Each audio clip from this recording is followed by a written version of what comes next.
समाधिं सर्वदा कुर्यात्। विद्यारण्य स्वामी जी ने साधकों को सलाह दी, जीवन समाधि का होना चाहिए। जीवन की प्रत्येक चेष्टा समाधि के अनुकूल रहे, समाधि में सहयोगी होवे, इसका अभ्यास, इसका प्रयास करना चाहिए। फिर वो चाहे आहार हो, फिर वो चाहे विहार हो, चाहे कर्म हो, कर्म करने की शैली हो, कर्म की मात्रा हो, कर्म के पीछे की भावना हो, चाहे सोना हो, चाहे जागना हो। जीवन में हमारी प्रत्येक चेष्टा समाधि के अनुकूल होनी चाहिए, समाधि की सहयोगी बनकर के होनी चाहिए। समाधि के विरुद्ध कोई चेष्टा नहीं होनी चाहिए। कोई भावना, कोई संग, कोई आहार विहार साधक को ऐसा नहीं करना चाहिए जो उसके ध्यानाभ्यास में बाधक हो। ये जीवन के व्यवहार की, जीवन की शैली की कसौटी होनी चाहिए। हमने व्यवहार शुद्ध किया, ठीक किया, इसकी कसौटी क्या है कि जब हम ध्यान करना चाहते हैं उस समय हमारा व्यवहार हमारे ध्यान का बाधक न बने।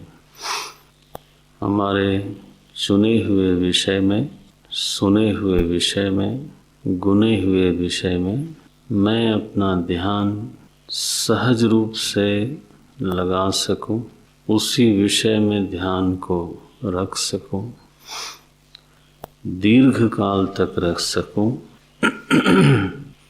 ऐसा अगर होता है और मेरा व्यवहार दिन भर का किया हुआ जो मेरा आचार है, व्यवहार है, संग है, वो उसमें आकर के बाधा नहीं डालता है, तब तो व्यवहार ठीक है।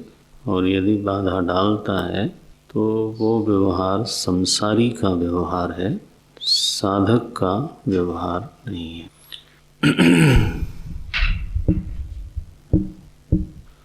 चुना हुआ विषय क्या है, सुना हुआ विषय क्या है, गुना हुआ विषय क्या है? तो बोले सच्चिदानंद तत्परः।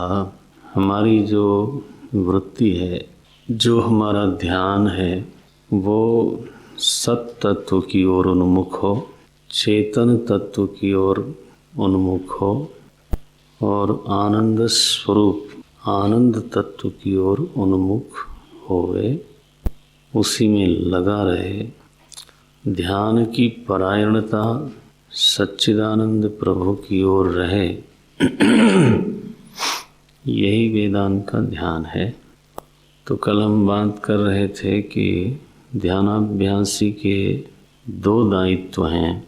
एक तो ध्येय विषय का चुनाव करना और दूसरे ध्यान की सामर्थ्य को विकसित करना, जिससे कि वो दीर्घ काल तक निरायास रूप से ध्येय में परिनिष्ठ रहे, ध्येयकार बना रहे। तो विषय का चुनाव तो स्वयं विद्यारण्य स्वामी जी ने करके दे दिया, और उसमें हमारी अपनी सहमति होनी चाहिए, हमारा विवेक भी उसके ऊपर हस्ताक्षर करे, ये हमारा काम बचता है। क्या ध्येय बताया? सच्चिदानंद तत्परः। तो उसमें जो सहयोगी स्थिति है वो है वैराग्य की स्थिति, क्योंकि वो होगा नहीं तब तक जब तक बोलते हैं नाम रूप की उपेक्षा न हो जाए। उपेक्षा नाम रूपे द्वे। नाम रूप की जब तक उपेक्षा करने में तो साधक समर्थ नहीं है, तब तक सत तत्व का उसकी वृत्ति स्पर्श नहीं कर पाएगी। नाम में वृत्ति उलझ जाए, रूप में उलझ जाए, तो रूप की धातु तक ध्यान देने का अवसर ही नहीं आता। तो वृत्ति में इतनी सामर्थ्य होनी चाहिए कि वो नाम का भेदन करे, रूप का भेदन करे, नाम रूप को चीर करके तत्व का स्पर्श करने में समर्थ हो। तो यह सामर्थ्य तो चाहिए, इसको बोलते हैं वैराग्य का बल। तो वो साधक को संचित करनी चाहिए निरंतर, उपेक्षा तभी हो सकेगी। तो ध्यान में दो बातें आई, नाम रूप की उपेक्षा और सत तत्व की ओर ध्यान की उन्मुखता, ध्यान का प्रवाह, ये ध्यान का कुल मिला के अभिप्राय है। अब इसकी प्रक्रिया क्या है, तकनीक क्या है, वो स्वामी जी बताते हैं बड़ी कृपा करके। ये महापुरुषों की, हमारे गुरुजनों की हमारे ऊपर अहेतुक करुणा है कि उन्होंने ये बातें हमको बताई। क्या बोलते हैं कि समाधि के मुख्य रूप से दो भेद होते हैं, सविकल्पः निर्विकल्पः। 23वां श्लोक है ये। सविकल्पः निर्विकल्पः समाधिर्द्विविधो हृदि। हृदि माने हृदय में। वैसे तो उपदेश ये है कि हृदय वा अथवा बहिः, चाहे तो हृदय में करो समाधि या चाहे तो बाहर करो। लेकिन स्वामी जी सबसे पहले तो हृदय में ध्यान करने का परामर्श देते हैं। वो बात सही है, अनुभव से सिद्ध है। हृदय में जो ध्यान कर पाता है तो बाहर भी उसका ध्यान बना रह सकता है। तो बाहर से ध्यान का आरंभ करना इतना सहज नहीं लगता। तो अभ्यास जो है ना वो प्रयोगशाला में ही करते हैं, भीतर ही पहले अभ्यास को करने की बात कही गई। हृदय में ध्यान करने के लिए तो प्रत्याहार की बड़ी आवश्यकता है। प्रत्याहार माने इंद्रिय व्यापार शून्यता, किसी भी इंद्रिय का व्यापार न होवे। आँख बंद, नेत्र व्यापार, कर्ण व्यापार, रसना व्यापार, त्वचा व्यापार, घ्राण व्यापार न होवे। ये पहली ही आवश्यकता है हृदय में जाने के लिए। इंद्रिय व्यापार शून्यता प्राप्त होनी चाहिए।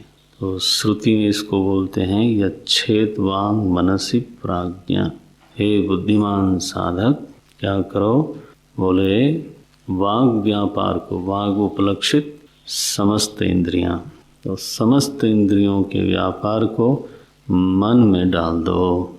ये कहा यच्छेत वांग मनसि प्राज्ञा।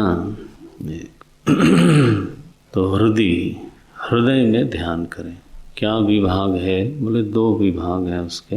एक का नाम लिया, उद्देश्य लक्षण परीक्षा च, तो पहले उद्देश्य ही करते हैं, नाम लेते हैं। सविकल्पः निर्विकल्पः समाधि, अपने श्लोक देखना, समाधि द्विविधो हृदि। तो समाधि देखो एक वस्तु है, एक विषय है, और वो द्विधा है, द्विविधा। यानी समाधि दो नहीं होती, समाधि तो एक ही है, लेकिन उसकी विधा दो है। समाधिर द्विविधा, समाधि चूंकि पुल्लिंग है इसलिए द्विविधा ये शब्द भी पुल्लिंग आया। तो समाधि दो विधि से, दो रूप में होती है। क्या नाम है उसका, बोले सविकल्प है एक नाम है, निर्विकल्प है ये दूसरा नाम है। सविकल्प का ये पारिभाषिक शब्द है। सविकल्प का अर्थ होता है विकल्पेन सह। व्युत्पत्त्यर्थ क्या होगा, विकल्पेन सह, विकल्प के साथ। जो ध्यान की स्थिति है उस स्थिति विशेष को, उस ध्यान की स्थिति विशेष को सविकल्प ध्यान अथवा सविकल्प समाधि कहते हैं। विकल्प क्या है, तो विकल्प माने होता है जोड़ीदार, आपसे भिन्न कोई एक चीज़, जैसे संकल्प किया और उसी के विरुद्ध एक और कल्पना आ गई, उससे भिन्न एक और, विरुद्ध ना भी हो तो कम से कम उससे भिन्न एक और कल्पना आई, तो उसका नाम पड़ा विकल्प। तो भीतर संकल्प आया, फिर विकल्प आया, फिर उसका भी, उससे भी भिन्न एक और विचार आया, तो संकल्प विकल्प विकल्प विकल्प ऐसे चलते जाते हैं। तो आपने पढ़ा होगा वैकल्पिक व्यवस्था। वैकल्पिक व्यवस्था माने एक तो व्यवस्था है मुख्य, लेकिन मानो अगर किसी कारणवशात वो व्यवस्था बाधित हो जाए तो दूसरी एक व्यवस्था, उससे भिन्न दूसरी एक व्यवस्था वहीं पर होनी चाहिए, उसको बोलते हैं वैकल्पिक व्यवस्था। तो ध्यान में विकल्प क्या है भाई? तो बोले ध्याता एक है और ध्येय वस्तु उससे भिन्न है। देखो, एक तो हुआ ध्याता, दूसरे हुआ ध्येय, और ध्येय की तरफ, ध्येय की ओर ध्याता अपने ध्यान को प्रवाहित कर रहा है। तो ध्यान की आयास पूर्वक क्रिया भी हो रही है वहाँ। ध्यान की भी एक क्रिया है, उस क्रिया का संचालन कौन कर रहा है? ध्याता। तो अनुभव में यही आता है कि जो ध्याता है वो आयास पूर्वक अपने ध्यान को इधर उधर नहीं जाने देता और ध्येय की ओर प्रवाहित करता है। और बीच में संस्कार वशात अगर ध्य्यान उधर उधर चला गया, तो फिर से उसको वहाँ से समेट के, है ना, वापस लाता है और फिर से ध्येय वस्तु की ओर प्रवाहित करता है। तो यह आयास वहाँ विद्यमान है। आयास माने एफर्ट, यह आयास वहाँ पर विद्यमान है।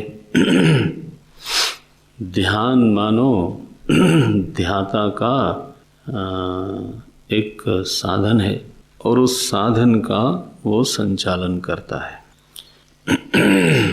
आरंभ में बहुत आयास करना पड़ता है, क्योंकि हमारा जो ध्यान है वो हमारे व्यवहार के प्रभाव में, हमारे संस्कार के प्रभाव में स्वयं ही इधर उधर भटकता है।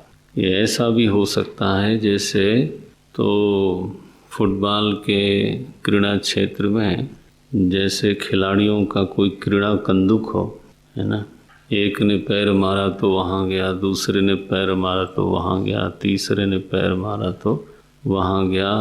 तो उस क्रीड़ा कंदुक की अपनी कोई भी स्थिति होती नहीं है। ऐसे जो हमारा ध्यान है वो मानो हमारे चित्त देश में क्या बना हुआ है? क्रीड़ा कंदुक हुआ पड़ा है। तो जब कोई विचार आया बस गया। तो आरंभ में जब साधक बैठता है ध्यान करने, तो जो उसने व्यवहार किया होता है आरंभिक क्षणों में तो उसके प्रभाव में रहता है वो, तो वही विचार आते हैं, वो उसको ध्येय से भटकाते रहते हैं। तो जिसको तो 5-10 मिनट ही बैठना है तो वो तो केवल फुटबॉल की गेम देख के उठ जाता है। यही है, क्योंकि व्यवहार कोई इतना दुर्बल वस्तु तो नहीं है।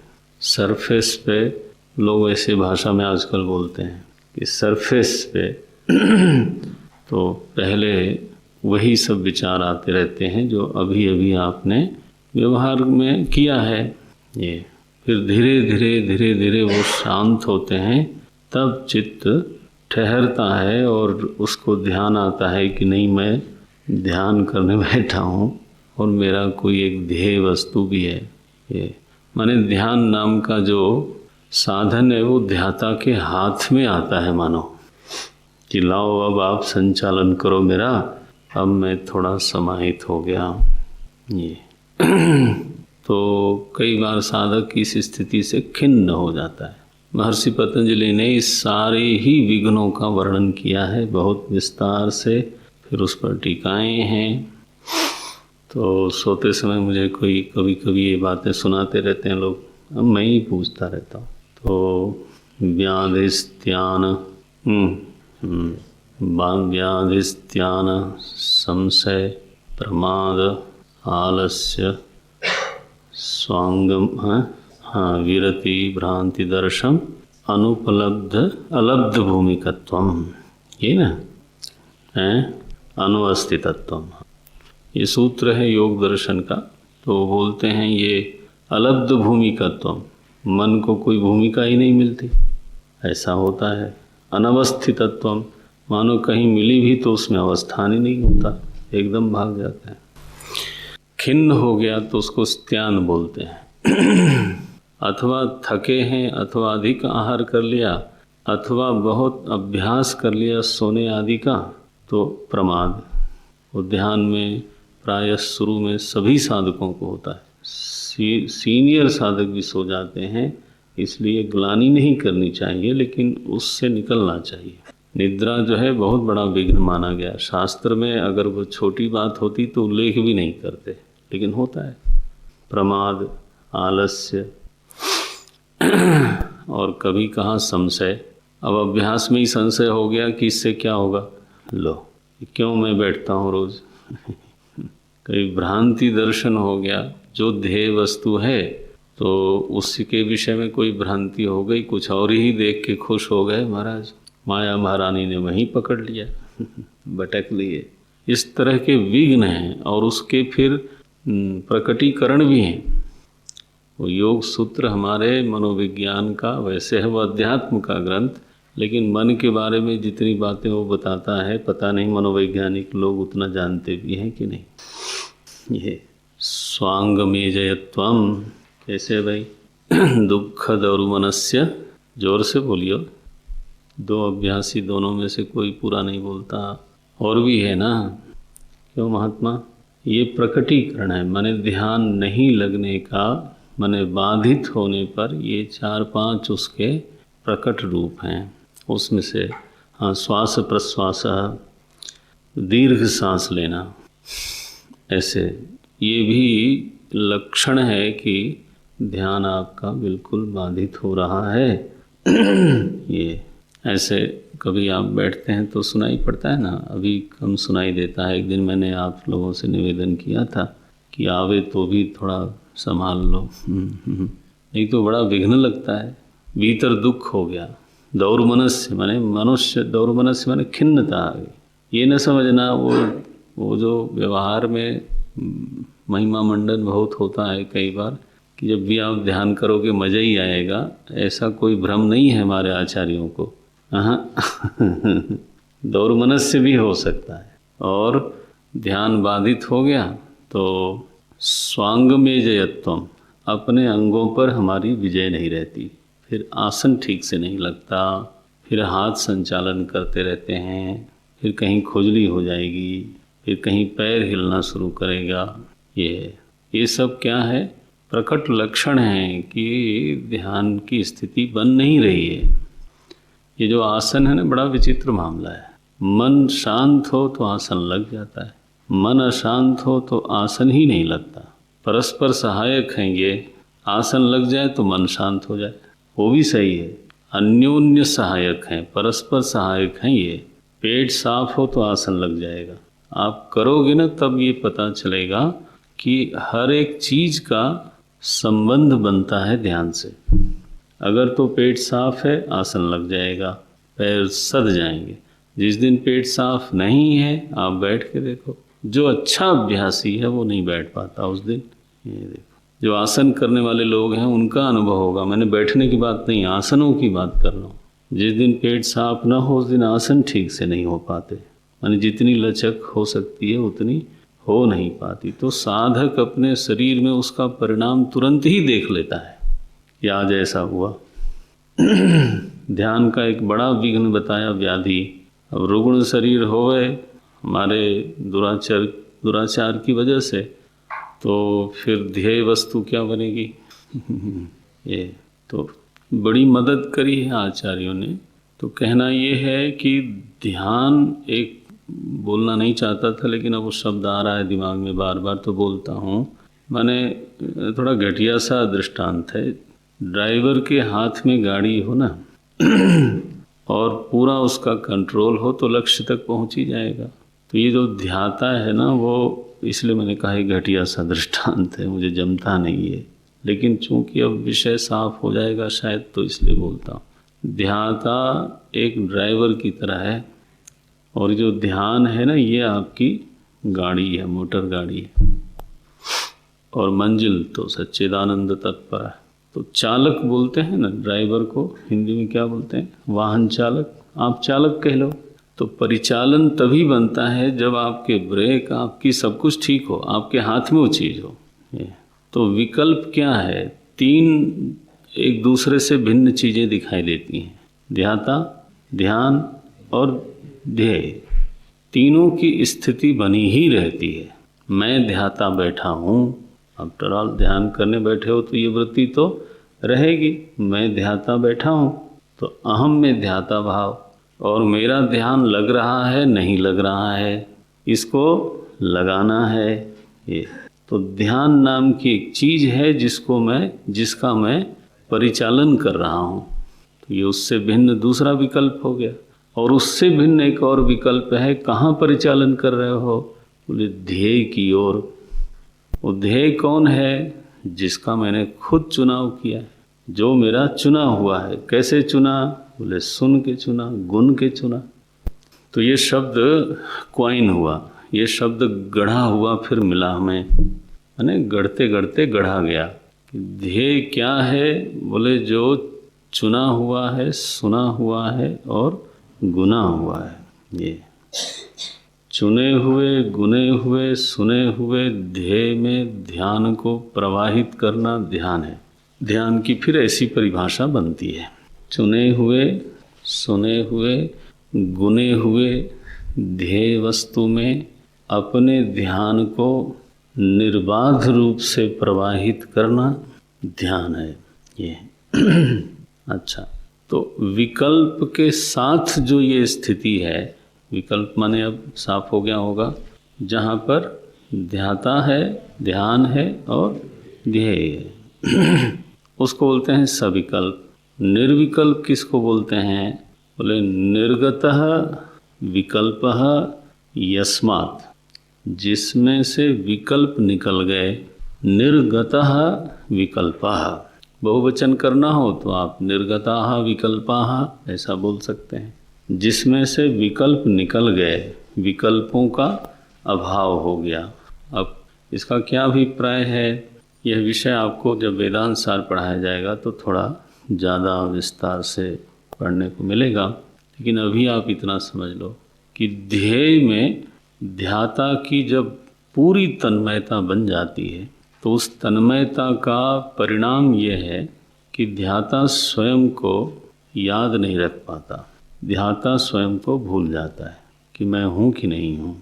और जब वो स्वयं को ही भूल गया तो उसको ये कैसे याद रहेगा कि मैं ध्यान की क्रिया कर रहा हूँ, ध्यान का परिचालन कर रहा हूँ, ये भी भूल गया। तो इस बात का ध्यान रखें कि वहाँ परिचालन भी हो रहा है और ध्याता भी वहाँ पर है, केवल इन दोनों का अभान है। क्या है? अभान है। ये दोनों नहीं हैं, ये कभी मत समझना। तो दोनों का अभान है। क्यों अभान हुआ? ध्येय में तन्मयता के कारण। फिर जब वो तन्मयता कहाँ से आई? अभ्यास के वेग से, अभ्यास के बल से। ये अभ्यास करते करते करते करते उसमें जो वेग का निर्माण हुआ है ना, वेग बना, उस वेग के कारण तन्मयता आई। तो जब वेग शिथिल हुआ तो तन्मयता भंग हुई। बोले ध्यान, अब तो समाधि भंग हो गई। समाधि भंग हो गई माने क्या? समाधि भंग हो गई माने क्या? तन्मयता भंग हो गई।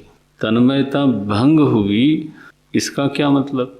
इसका मतलब है ध्याता को अपना भान होने लगा और ध्यान की क्रिया का भी भान होने लगा। बस यही है अभिप्राय। तो ध्यान की क्रिया का भी भान हो गया और ध्याता का भी भान हुआ। तो अब जो भान हो रहा है उसमें ये भी स्मरण हुआ कि अभी थोड़ी देर पहले मुझे मेरा भान नहीं हो रहा था। तो वो क्या स्थिति थी? तो वो कहता है कि मुझे समाधि लग गई थी, शायद निर्विकल्प था। ध्यान रखना, निर्विकल्प की स्मृति किसको आती है? ध्याता को। तो स्मृति बिना उपस्थिति के हो सकती है क्या? तो मैं जहाँ हूँ ही नहीं उसकी मैं याद क्या करूँगा? और स्मृति बिना अनुभूति के कैसे होगी? भाई अगर वहाँ ध्यान की क्रिया नहीं होती तो स्मृति किसको आ रही है और कैसे आ रही है? और अगर स्मृति नहीं आती है तो निर्विकल्प नाम की कोई चीज़ हो सकती है, ये बात कोई भी नहीं बोल सकता था। क्योंकि भाई आप उसी चीज़ का नाम ले सकते हो जिसका आपको स्मरण हो और स्मरण होने के लिए अनुभव हो। ये किसी ने कहा कि सुसुप्ति का स्मरण आप लोग बेकार में बोलते हो, ऐसा किसी ने कहा। हमने कहा भाई आप नाराज क्यों होते हो? अगर स्मृति नहीं है सुसुप्ति की, फिर भी हम लोग इस सुसुप्ति नाम की एक तीसरी अवस्था बोलते हैं। और केवल वेदांत के लोग नहीं बोलते, दुनिया भर के लोग बोलते हैं कि देयर इज ए 3 स्टेट। ये भी नहीं कि केवल हिंदुस्तानी लोग बोलते हैं, पाकिस्तानी भी बोलते हैं, यूरोपियन भी बोलते हैं, सारी दुनिया, सारी मानव जाति बोलती है कि 3 अवस्थाएं मनुष्य को होती हैं। आप कह रहे हो अवस्था 2 ही स्मरण में आती है, स्वप्न और जागृत। फिर भी हम लोग 3 अवस्था बोलते हैं, तो 4 क्यों नहीं बोलते? मैंने जस्ट उनसे पूछा कि फिर 4 ही क्यों नहीं बोलते थे? भाई बिना जाने समझे अगर तीसरी का नाम ले रहे हैं तो बिना जाने समझे चौथी का भी ले लें, उसमें क्या बुराई है? न तीसरी के लिए प्रमाण चाहिए और न चौथी के लिए प्रमाण चाहिए। वो महाराज चौंका, ने कहा देखो महाराज शांति रखो। ये पूरी दुनिया जब 3 का ही नाम, संख्या बिल्कुल एक ही मानी गई हर जगह, तो प्रमाण पूर्वक होगी ना। तो सुषुप्ति नाम की कोई स्थिति होती है, इसके लिए प्रमाण क्या है? प्रमाण तुम्हारी स्मृति ही प्रमाण है उस विषय में। स्मृति के बल पर अनुमान होता है। ये नारायण यो ही स्मरता सएव अनुभव करता, ये तो नियम है। भोक्ता और स्मरता एक ही होता है। यो ही स्मरता सएव अनुभव करता। तो पूर्व दृष्ट अथवा पूर्वानुभूत की ही स्मृति होती है, ये नियम है। माने इस नियम को या तो आप खंडन करके बताओ। क्या नियम बताया मैंने? पूर्व दृष्ट, दृष्ट माने अनुभव, तो आप सुविधा के लिए लिख लें पूर्वानुभूत। पूर्वानुभूत की ही स्मृति हो सकती है, अननुभूत की स्मृति असंभव है। ये जिस चीज़ का आपने अनुभव ही नहीं किया उसका स्मरण क्या करोगे? उन्हीं फलों के रस का स्मरण हो सकता है जिन फलों को हमने चखा है। अब विदेश में पता नहीं कितने और तरह के फल होते हैं। कीवी नाम का एक फल आया, मुझको खिलाया गया, तो उसके पहले तो मैं स्मरण भी नहीं कर सकता था। आप में से पता नहीं कितने लोगों ने खाया है, तो स्मरण करके बताओ। कीवी ही बोलते हैं ना उसको। वो कच्चे टमाटर की तरह होता है यार, बहुत ही बुरा होता है, बहुत महंगा लोग बोलते हैं। मैंने कहा इससे बढ़िया हमारा कच्चा वाला टमाटर काटो तो भी उसका भीतर ऐसा ही कुछ निकलता है। छुट्टी करो यार। तो यो ही स्मरता सएव अनुभव करता, पूर्वानुभूत विषया एव स्मृति ही। ये सब अखंड नियम है, कोई दुनिया का कोई विचारक इसका खंडन नहीं कर सकता। इन्हीं नियमों के आधार पर समाधि नाम की कोई एक स्थिति होती है, ये सिद्ध होता है, स्मरण बल से ही सिद्ध होता है। तो स्मरण अगर हो रहा है तो स्मरता वहाँ था अनुभवकर्ता के रूप में। बोले तो मालूम तो नहीं पड़ा। मालूम नहीं पड़ा इसलिए कि तन्मयता थी। अभान अभाव का सूचक नहीं हो सकता। किसी चीज़ का अभान होना उसका अभाव होना नहीं है। मैं आपको फिर से एक अजीब सा दृष्टांत देता हूँ। क्या है, दृष्टांत में कभी कभी ग्राम्य दोष होता है, लेकिन अब विषय साफ हो, ये मुख्य उद्देश्य है। जब आर्किमिडीज नंगे दौड़ा महाराज बाहर यूरेका बोल के, तो आप क्या समझते हो उसको अपना भान था?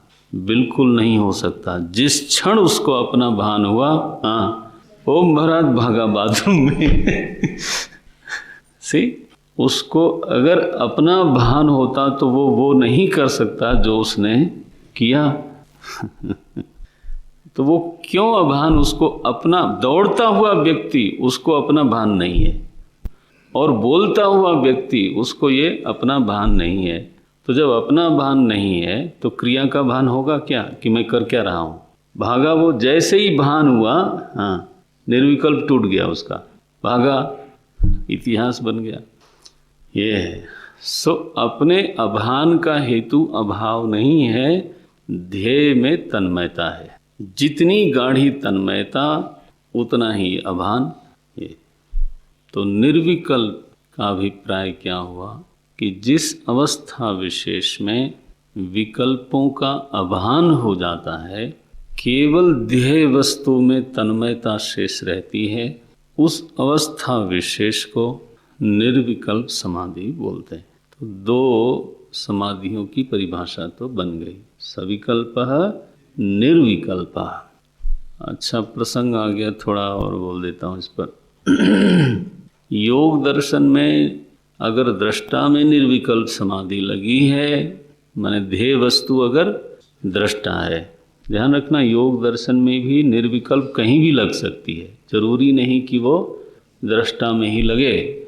हाँ, ये बात है। योग दर्शन में निर्विकल्प समाधि कंठ में भी लग सकती है, तभी संयम बनेगा। संयम का लक्षण क्या बताया था? त्रयम एकत्र संयमः। वो तीन क्या है? धारणा, ध्यान और फिर समाधि। ये देखो, तो संयम की सिद्धि तभी होगी जब समाधि वहाँ लग जाए। तो कहाँ कहाँ लग सकती है? वो हजारों चीज़ों में लग सकती है। सूर्य संयमात, बोल सुधीर, नहीं, सूर्य संयमात भुवन ज्ञानम। सूर्य में अगर संयम सिद्ध हो जाए, बोले भुवन का ज्ञान हो जाएगा। आफ्टर ऑल हमारे ऋषियों को कैसे ज्ञान होता था? नाभौ संयमात काय व्यूह ज्ञानम। नाभि में अगर त्रयम एकत्र धारणा ध्यान समाधि लग जाए, माने नाभि में अगर संयम सिद्ध हो जाए, तो पूरी एनाटॉमी का ज्ञान हो जाएगा। ये काय व्यूह ज्ञानम, काया की व्यूह रचना कैसे हुई, वो सारा का सारा आपके सामने प्रत्यक्ष हो जाएगा। कंठे क्षुत पिपासायाः निवृत्ति। ये सिद्धियां होती हैं, सिद्धि का हेतु संयम है। ये और संयम फिर पारिभाषिक, ये समझ लेना, संयम माने जिसको मर्जी उसी को संयम मत बोल देना भाई।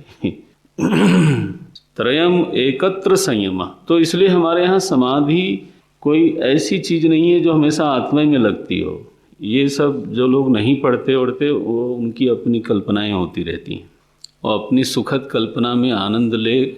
हमें क्या, हमें कोई पेट दर्द नहीं है, लेकिन वो प्रमाण नहीं है।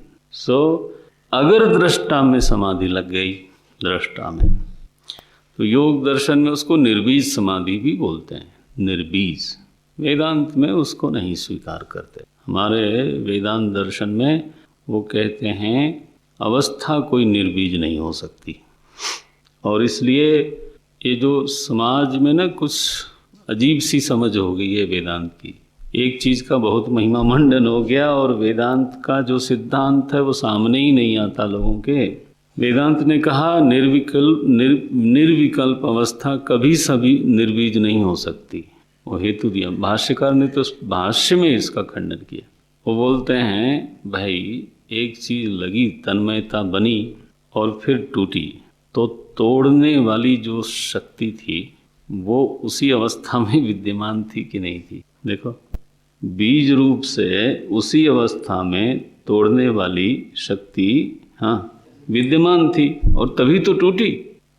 जैसे सुसुप्ति स्वयं टूटती है, तो उसको तोड़ने वाला जो बीज है वो वहाँ विद्यमान ही था। तुम इसको निर्बीज कहते हो, बड़ी समझ नहीं आती है, हंसी आती है। उठने के बाद आप अपने बेटे को पहचानते हो, भाई को पहचानते हो, अपने को पहचानते हो, अपने काम को पहचानते हो, तो बीज नाश हो गया होता। हाँ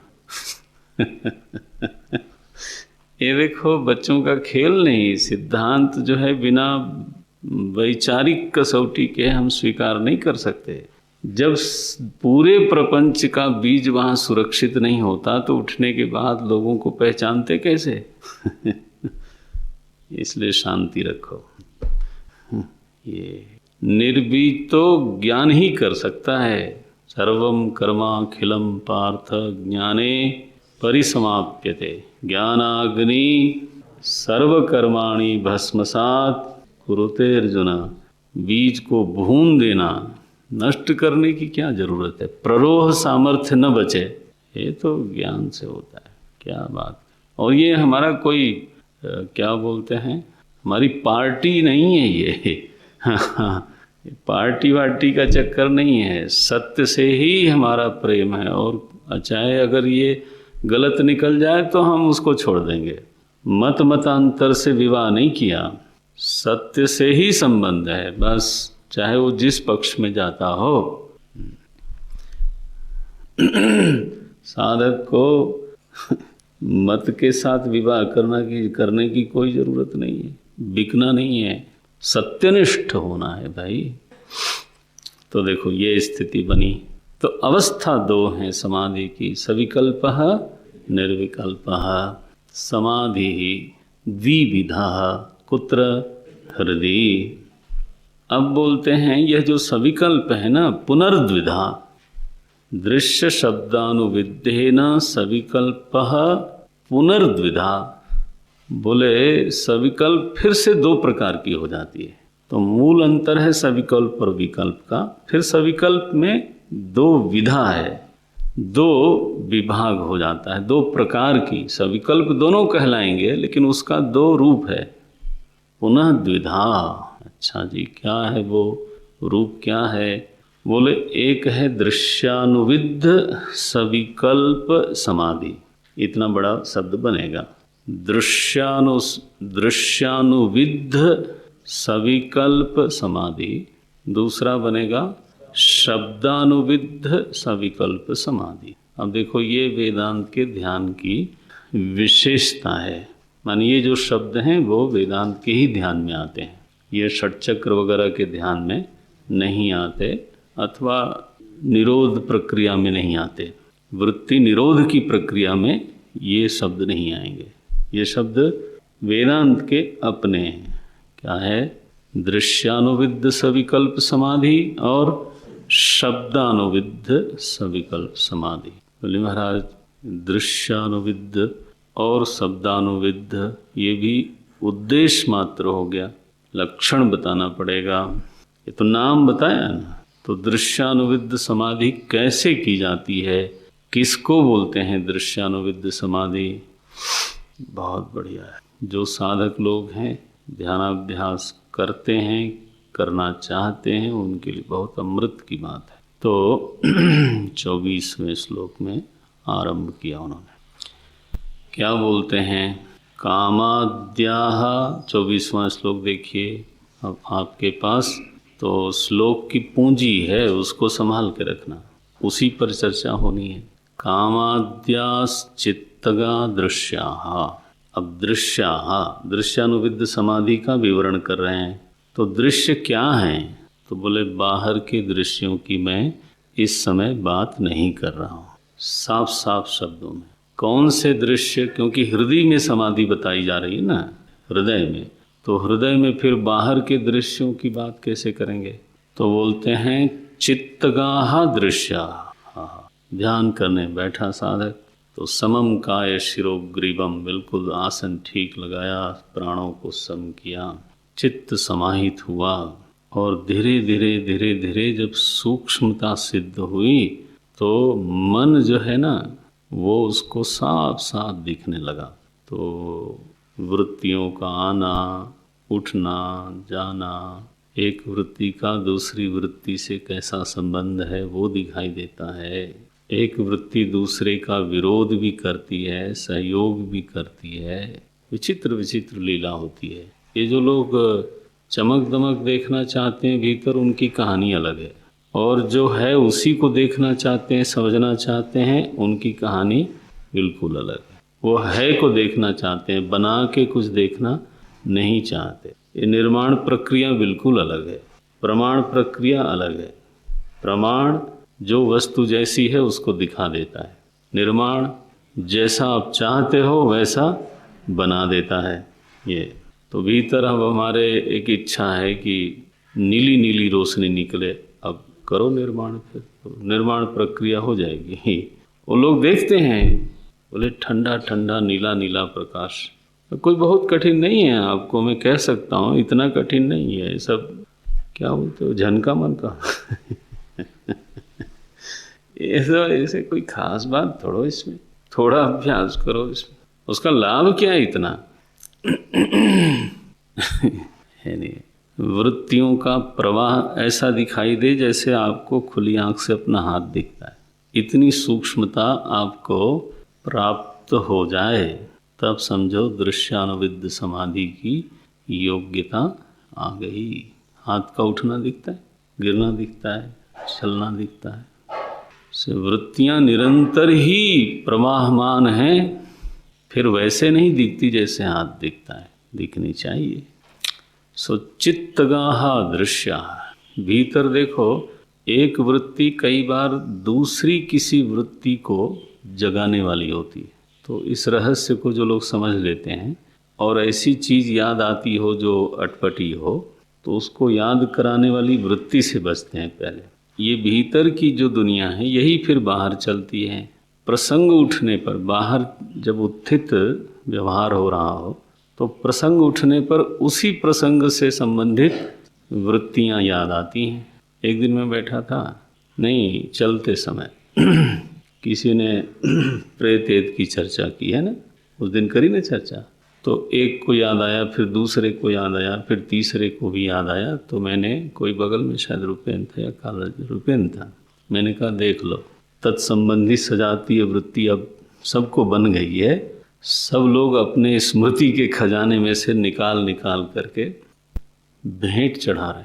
तो एक दिन मैं कमरे में बैठा था, तो उस दिन भी वेदांत चर्चा पता नहीं कहाँ लुप्त हो गई और सडनली प्रेत चर्चा हुई। एक लड़के ने कहा मैंने तो भूत देखा है। हम अपना बैठे थे, हमने कहा भाई हमें संतों के संपर्क में ये सीखने को मिला कि केवल आप ही मत बोलो, जितना ज़्यादा हो सके तो दूसरे लोग बोलें, क्योंकि उससे तो उनके विचार उनके सामने आएंगे, खुलेंगे। मैंने तो महाराज जी को देखा, वो बहुत अच्छे श्रोता थे, बहुत ही अच्छे श्रोता थे। हम अकेले कमरे में उनके साथ बैठते थे कई बार, ऐसे सौभाग्य था, ऐसा तो संभव सबके लिए नहीं था। तो बोलते थे तुम सुनाओ। अब आप सोचो ज़रा, उनके सामने कोई क्या बोलेगा। तो हम सुनाते भी थे, ऐसा नहीं कि अब हम चुप हैं। वाजपेयी जी की स्थिति नहीं थी तो हम सुनाते थे, फिर उसको वो सुनते थे ध्यान से, कभी कुछ उसमें शोधन भी करना, कभी से होता रहता था। बहुत अच्छे श्रोता थे। वक्ता लोग पंक्ति से बैठते थे और वो सभी लोग बोलते थे और महाराज जी सबको ही सुनते थे। हाँ, उनका जो वीक पॉइंट था वो ये था कि अगर किसी ने संप्रदाय बाह्य चर्चा की, माने जिसका कोई संप्रदाय ना हो, माने अगर कोई वल्लभाचार्य जी के संप्रदाय से या रामानुजाचार्य जी के संप्रदाय से भी चर्चा करता हो तो वो खुश हैं, वो सुनेंगे। लेकिन जिसका कोई संप्रदाय ही ना हो हैं और वो बस मनमर्जी बोलने की बात करे, तो बोलते थे भाई, एक बड़ा पेट उनका शब्द था कि बहुत दूर से आए हैं स्वामी ओंकारानंद जी, महंत जी थे वो, बोले इनको नाश्ता कराओ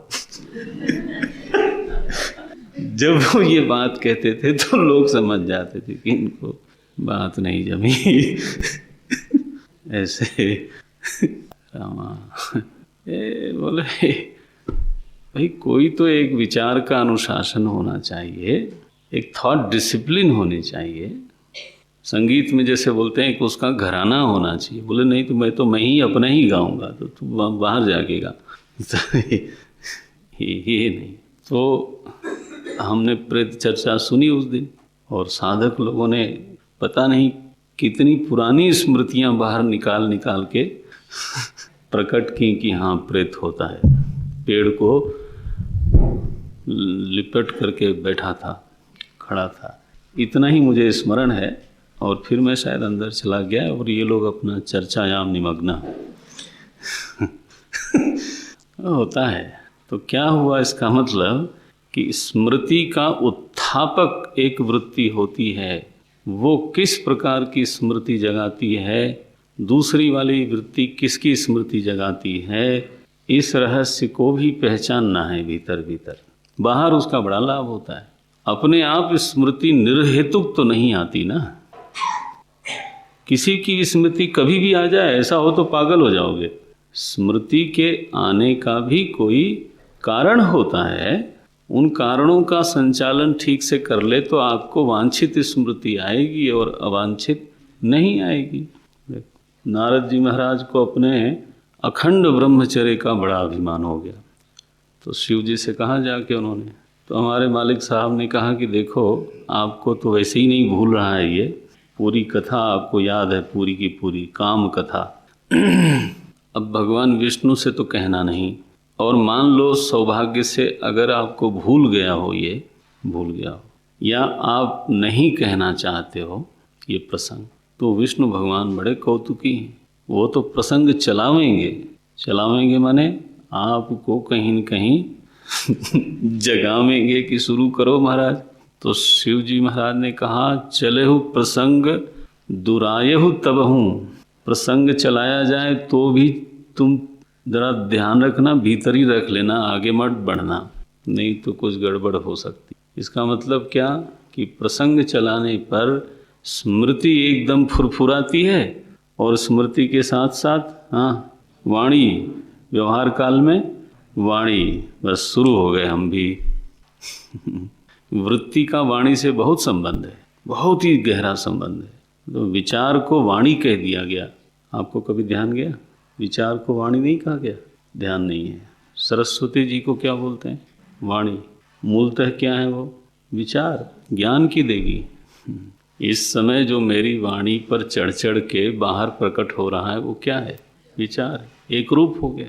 इन रहस्यों को सीधे ही देख सकते हो तो देखो। ये दृश्य हैं, ये उत्थित मानस में नहीं समझ में आते, चंचल मानस में पकड़ में नहीं आते। हे शांत मन हो तब सारे संबंध मालूम पड़ते हैं। तो क्या बोलते हैं कि हे साधक, इस सूक्ष्मता को संपादित करो, इस सूक्ष्मता को प्राप्त करो। किसको? चित्तगा दृश्य। चित्त में जो गए हुए दृश्य हैं वो तुमको दिखाई देने लग जाएं, यह स्थिति प्राप्त करो। बोले आप तो समाधि की बात चला रहे थे, बोले तभी होगा वो, आगे पहले तो ये सीखो।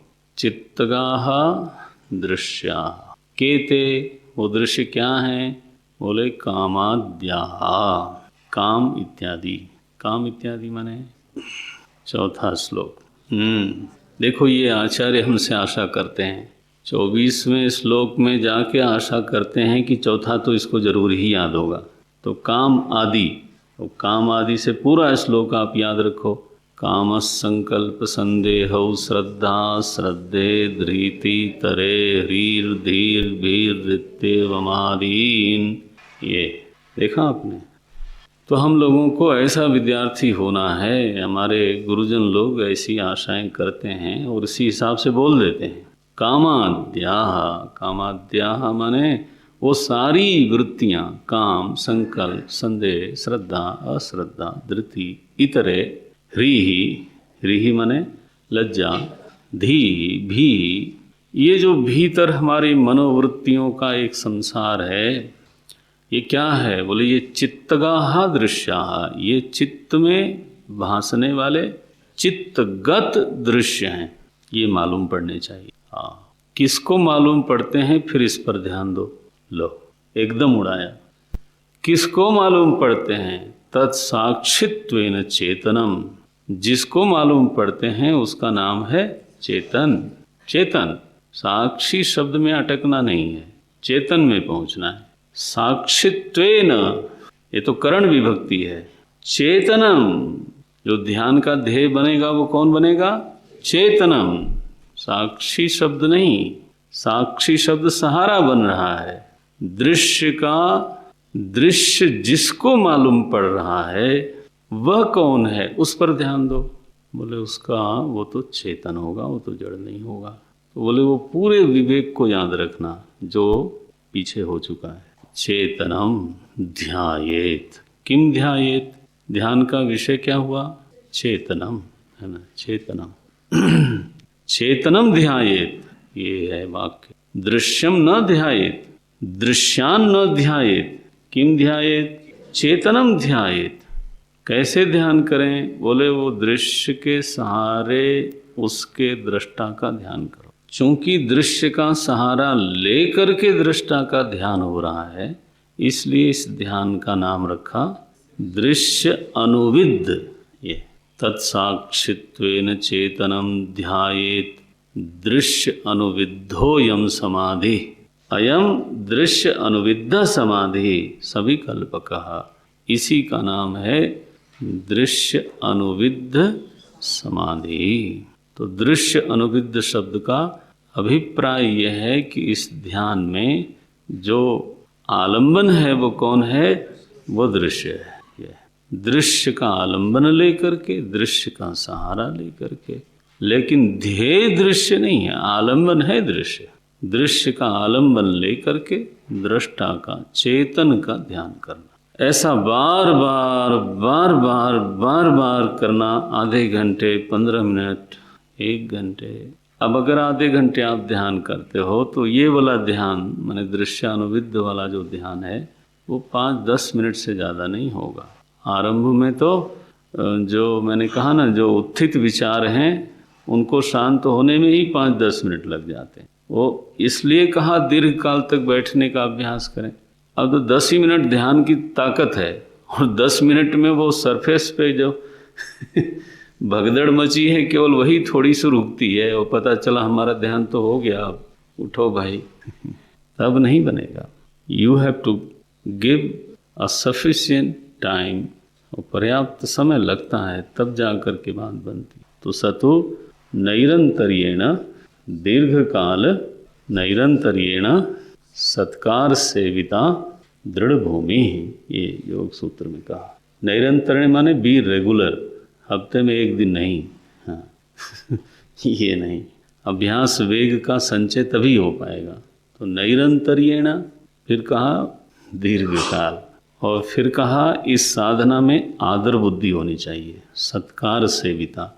ये नहीं कि अब देखो यार अब लाइट बुझाई जाएगी, अब फंसे। ऐसी वृत्ति किसी की हो गए तब तो नमस्कारम, प्रणाम, अभिनंदन। उसको जो फल मिलेगा ना वो दुख दरुमनस्य वो ऐसा नहीं है। ऐसा होवे तो भी आप देखना उसका लाभ हो जाएगा थोड़े दिनों में। गीता में कहा अभ्यासात रमते यत्र, साधन का भी जो क्षेत्र है वो जरूरी नहीं कि पहले ही दिन अमृत लगे। यत् तदग्रे विषमिव, विषमिव भी स्वीकार किया। यत् तदग्रे विषमिव परिणामे अमृतोपमम। ये तत्सुखम सात्विकम विद्धि आत्मबुद्धि प्रसादजम, यही ना। ये भगवान की देखो वाणी है, इधर होनी चाहिए। बोले पुस्तक में सब सुरक्षित है। 18वें अध्याय में वो बोलते हैं अभ्यासात रमते यत्र दुखांतम च निगच्छति। सात्विक सुख के लिए कहा गया अभ्यास से रमण पैदा होता है। तो वो अच्छी चीज़ में अगर कष्ट भी हो तो करना चाहिए, लाभ होता है उसको। कल देखेंगे इसका थोड़ा और। ओम पूर्णमदः पूर्णमिदं पूर्णात् पूर्णमुदच्यते पूर्णस्य पूर्णमादाय पूर्णमेवावशिष्यते। ओम शांति शांति शांति। हरिः ओम श्री गुरुभ्यो नमः। हरिः ओम।